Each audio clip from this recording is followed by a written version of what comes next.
నమస్కారం అందరికీ. ఈరోజు మనం భారత చరిత్రలో చాలా ముఖ్యమైన విషయాన్ని తెలుసుకోబోతున్నాం. బ్రిటిష్లు భారత్లోకి ఎలా వచ్చారు? వాళ్ళు మొదట పాలించడానికి రాలేదు. వాళ్ళు వ్యాపారం చేయడానికి మాత్రమే వచ్చారు. కాని ఎలా వ్యాపారులు మెల్లగా భారతదేశాన్ని పాలించే స్థాయికి చేరుకున్నారు? ఈ వీడియోలో మనం తెలుసుకోబోతున్నాం.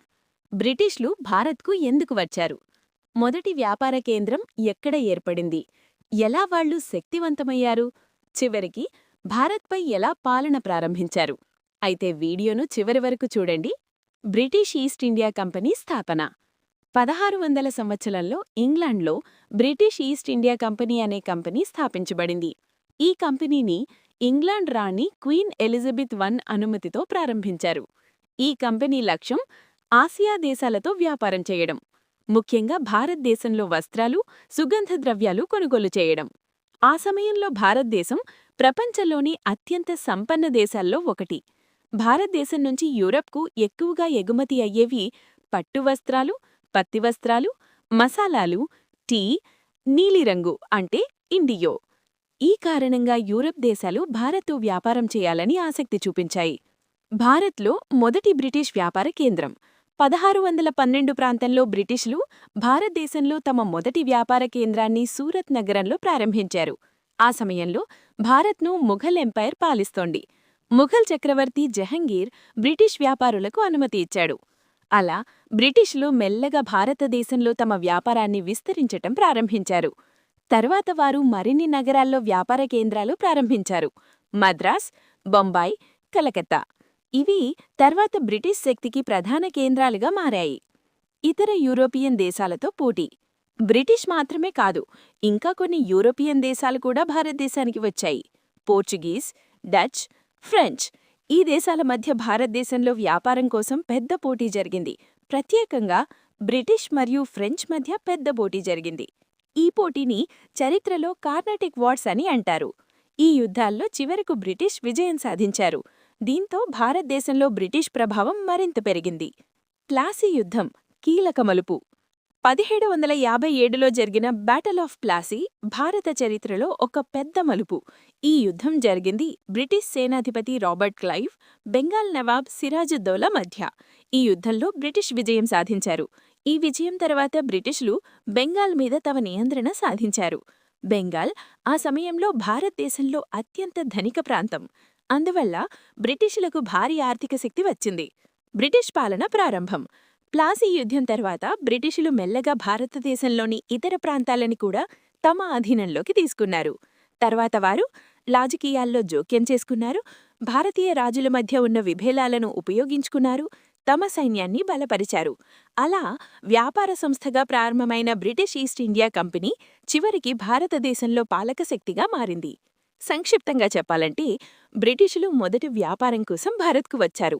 తర్వాత వ్యాపార కేంద్రాలు స్థాపించారు. తర్వాత రాజకీయాల్లో జోక్యం చేసుకున్నారు. చివరికి భారతదేశాన్ని పాలించారు. ఈ విధంగా బ్రిటిష్ పాలన భారతదేశంలో ప్రారంభమైంది. ఈ కథనే మనం భారత స్వాతంత్ర్యోద్యమానికి ప్రారంభంగా కూడా చూడవచ్చు. 1757 సంవత్సరం భారత చరిత్రలో ఒక కీలక మలుపు తిరిగింది. బెంగాల్ నవాబ్ సిరాజుద్దౌలా మరియు బ్రిటిష్ ఈస్ట్ ఇండియా కంపెనీ మధ్య తీవ్ర ఉద్రిక్తతలు పెరిగాయి. అప్పట్లో బెంగాల్ చాలా సంపన్నమైన ప్రాంతం. అందుకే బ్రిటిష్ దానిపై పూర్తి నియంత్రణ సాధించాలని భావించారు. ఈ సమయంలో బ్రిటిష్ సైన్యాన్ని రాబర్ట్ క్లైవ్ నాయకత్వం వహించాడు. 1757 జూన్ 23న బెంగాల్లోని బ్యాటిల్ ఆఫ్ ప్లాసీ వద్ద ఈ రెండు సేనలు ఎదురెదురుగా నిలిచాయి. సిరాజుద్దౌలాకు పెద్ద సైన్యం ఉన్నా అతని సైన్యంలో ఉన్న కొందరు నాయకులు బ్రిటిషులతో రహస్యంగా ఒప్పందం చేసుకున్నారు. అందులో ముఖ్యుడు మీర్ జాఫర్. యుద్ధం ప్రారంభమైనప్పుడు మీర్ జాఫర్ తన సైన్యంతో సహాయం చేయలేదు. దాంతో సిరాజుద్దౌలా బలహీనపడ్డాడు. చివరికి ఈ యుద్ధంలో బ్రిటిష్ విజయం సాధించారు. ఈ చిన్న యుద్ధం భారత భవిష్యత్తును పూర్తిగా మార్చేసింది. ఈ విజయంతో బ్రిటిష్ ఈస్ట్ ఇండియా కంపెనీ బెంగాల్పై నియంత్రణ సాధించింది. ఇదే భారతదేశంలో బ్రిటిష్ పాలనకు నిజమైన ప్రారంభం. ఆ రోజు ప్లాసీ యుద్ధం కేవలం ఒక యుద్ధం కాదు, భారతదేశంలో సుమారు 200 సంవత్సరాల బ్రిటిష్ పాలనకు తలుపులు తెరిచిన సంఘటన.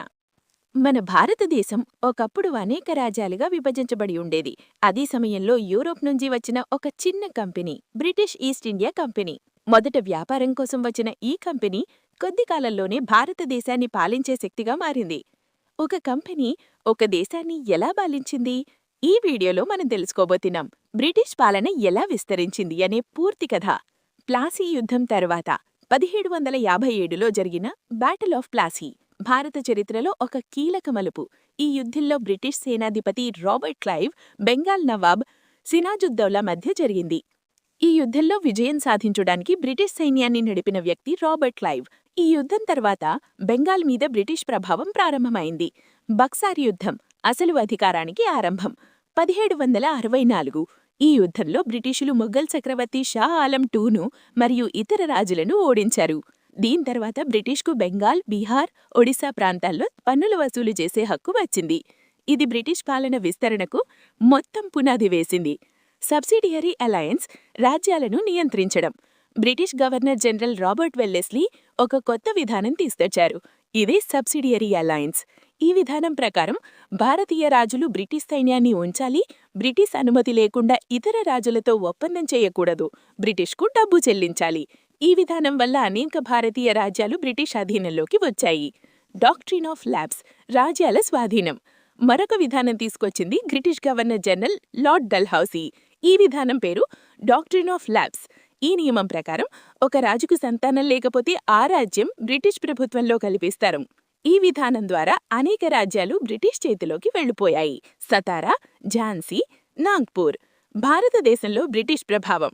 బ్రిటిష్ పాలన విస్తరించడంతో భారతదేశంలో చాలా మార్పులు జరిగాయి. నవీన రైల్వేలు, కొత్త న్యాయ వ్యవస్థ, ఆంగ్ల విద్య. కానీ మరోవైపు భారత సంపద విదేశాలకు వెళ్ళింది. రైతులపై పన్నుల భారంతో ఇబ్బంది పడ్డారు. భారత పరిశ్రమలు దెబ్బతిన్నాయి. తిరుగుబాటు 1857లో జరిగింది. ఈ పరిస్థితులు చివరకు భారతదేశంలో పెద్ద తిరుగుబాటుకు దారితీశాయి. 1857లో ఇండియన్ రిబెలియన్ ఆఫ్ 1857 జరిగింది. ఈ తిరుగుబాటు తర్వాత భారత పాలన ఈస్ట్ ఇండియా కంపెనీ నుండి నేరుగా బ్రిటిష్ ప్రభుత్వం చేతిలోకి వెళ్ళింది. బ్రిటిష్ రాణి పాలన ప్రారంభం. 1858లో బ్రిటిష్ రాణి భారతదేశంపై అధికారాన్ని స్వీకరించారు. ఆమె ప్రకటించిన ప్రకటనను క్వీన్ విక్టోరియాస్ ప్రొక్లమేషన్ అంటారు. ఈ ప్రకటనలో భారత ప్రజలకు సమాన న్యాయం చేస్తామని చెప్పారు, మత విషయాల్లో జోక్యం చేసుకోమని చెప్పారు, భారతీయులకు ప్రభుత్వ ఉద్యోగాల్లో అవకాశాలిస్తామని చెప్పారు. వైస్రాయ్ వ్యవస్థ. బ్రిటిష్ ప్రభుత్వం భారతదేశాన్ని పాలించడానికి ఒక ప్రతినిధిని నియమించింది. ఆ ప్రతినిధిని వైస్రాయ్ అంటారు. మొదటి వైస్రాయ్ చార్ల్స్ క్యానింగ్. వైస్రాయ్ పని భారతదేశాన్ని బ్రిటిష్ ప్రభుత్వం తరపున పాలించడం, చట్టాలు అమలు చేయడం, సైన్యాన్ని నియంత్రించడం. బ్రిటిష్ ప్రత్యక్ష పాలనా లక్షణాలు. ఈ కాలంలో కొన్ని ముఖ్యమైన మార్పులు జరిగాయి. పరిపాలనా వ్యవస్థ బలపడింది. కొత్త చట్టాలు, కోర్టులు, పోలీస్ వ్యవస్థ. ఆధునిక సదుపాయాలు ప్రారంభం. రైల్వేలు, టెలిగ్రాఫ్, పోస్టల్ వ్యవస్థ. ఆర్థిక దోపిడీ. భారత సంపద బ్రిటన్కు తరలించారు. రైతులకు ఎక్కువ పన్నులు విధించారు. బ్రిటిష్ పాలనలో భారత ప్రజలు చాలా కష్టాలు ఎదుర్కొన్నారు. ముఖ్యమైన కారణాలు: ఆర్థిక దోపిడీ. భారత సంపదలు బ్రిటిష్ ప్రభుత్వం విదేశాలకు తరలించింది. అధిక పన్నులు. రైతులపై భారీ పన్నులు విధించారు. స్థానిక పరిశ్రమలు నాశనం. భారతీయ చేతి వృత్తులు, వస్త్ర పరిశ్రమలు క్షీణించాయి. ఈ పరిస్థితుల వల్ల భారత ప్రజల్లో ఆగ్రహం పెరిగింది. 1857 తిరుగుబాటు. మొదటి స్వాతంత్ర్య సమరం. 1857లో భారత సైనికులు బ్రిటిష్ పాలనకు వ్యతిరేకంగా తిరుగుబాటు చేశారు. ఈ సంఘటనను ఇండియన్ రిబెలియన్ ఆఫ్ 1857 అంటారు. ఈ పోరాటంలో పాల్గొన్న ప్రముఖులు రాణి లక్ష్మీబాయి, బహదూర్ షా II, తాంతియా టోపే. ఈ పోరాటం చివరకు విఫలమైంది, కానీ ఇది భారత స్వాతంత్ర్యోద్యమానికి బీజం వేసింది. భారత జాతీయ కాంగ్రెస్ స్థాపన. 1885లో భారత జాతీయ కాంగ్రెస్ స్థాపించబడింది. ఇది భారత స్వాతంత్ర్యోద్యమంలో చాలా ముఖ్యమైన సంస్థ. ఈ సంస్థ లక్ష్యం భారత ప్రజల హక్కుల కోసం పోరాటం చేయడం, బ్రిటిష్ పాలనను ప్రశ్నించడం, స్వాతంత్ర్యం సాధించడం. మహాత్మా గాంధీ మరియు అహింసా ఉద్యమం. 1915లో మహాత్మా గాంధీ భారతదేశానికి తిరిగి వచ్చారు.